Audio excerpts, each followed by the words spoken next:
ஏன்னா சமுதாயத்தில் அதை தாண்டி வேற வாய்ப்பு இல்லை சார். நீங்கள் யூடியூப் ஆரம்பிங்க, எல்லாம் அல்காரிதம். யூடியூப்பை நீங்கள் 3 டைம் இப்படி ஸ்க்ரோல் பண்ணிட்டீங்கன்னா அல்காரிதம் பிக் பண்ணிக்கும். என்ன பார்க்குறீங்களோ அந்த வீடியோ மட்டும்தான் உங்களுக்கு திரும்ப வரும். புதுசாக எந்த வீடியோ உங்களுக்கு வராது. அரசியலாக உங்களுக்கு ஒரு கட்சி பிடிக்கும், ஒரு தலைவர் பிடிக்கும், அவர் ஒரு 4 டைம் வீடியோ கேட்டுட்டீங்கன்னா அவரை தவிர அவங்கள தவிர எந்த ஒரு புது வீடியோ உங்கள் ஃபீல்டில் எட்டியே பார்க்காது.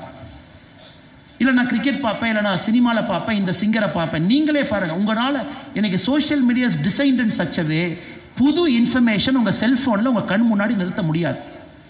ஃபேஸ்புக் அவங்களுடைய ஆனுவல் ரிப்போர்ட்டை பாருங்கள், நாஸ்டாக்கு அவங்க சப்மிட் பண்ணுற ஆனுவல் ரிப்போர்ட் எடுத்து பாருங்கள். ஒரு ஃபேஸ்புக்கினுடைய நம்முடைய டேட்டாவில் எவ்வளவு பணம் அவன் சம்பாதிக்கிறான், பேர் அக்கௌண்ட் எவ்வளவு பணம் ஆவரேஜாக சம்பாதிக்கிறான், எந்த அளவுக்கு ஃபேஸ்புக் போகிறாங்கன்னா நீங்கள் ஸ்க்ரோல் பண்ண ஸ்பீடு என்ன, ஒரு போஸ்ட்டை கிளிக் பண்ணி எவ்வளோ நேரம் பார்க்குறீங்க, எந்த ஆங்கிளில் ஸ்க்ரோல் பண்ணுறீங்க, அது அல்காரிதமுக்குள்ள ஒரு வேல்யூவாக எடுத்து அந்த ஃபீடு உங்களுக்கு நுழைக்கிறான். இன்ஸ்டாகிராம் இதே தான்.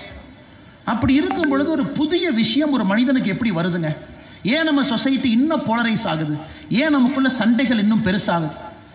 நான் நம்புகின்ற விஷயத்தை மட்டுமே நான் பார்க்குறேன், நான் நம்பாத விஷயங்களை நான் பார்க்கறதே கிடையாது. அப்படி இருக்கும் பொழுது ஒரு விஷயத்தை நம்புறவன் இன்னும் ஆழமா நம்புறான், ஒரு விஷயத்தை நம்பாதவங்க இன்னும் ஆழமா நம்பாம இருக்காங்க. அப்படி இருக்கும் பொழுது நடுநிலையாளர்கள் சமுதாயத்தில் குறைந்து கொண்டிருக்கின்றார்கள். The so called people in the middle அவங்க குறைஞ்சிக்கிட்டே இருக்காங்க. Because society is getting polarised. எல்லா விஷயத்திலையும் சண்டை.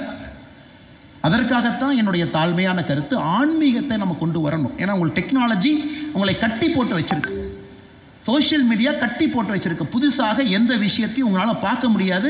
Because all the feed is algorithm driven. அப்போ புதிய விஷயங்கள் எப்போ பார்ப்பீங்க? சோகால் நியூட்ரலிட்டி எப்போ நமக்கு வரும்?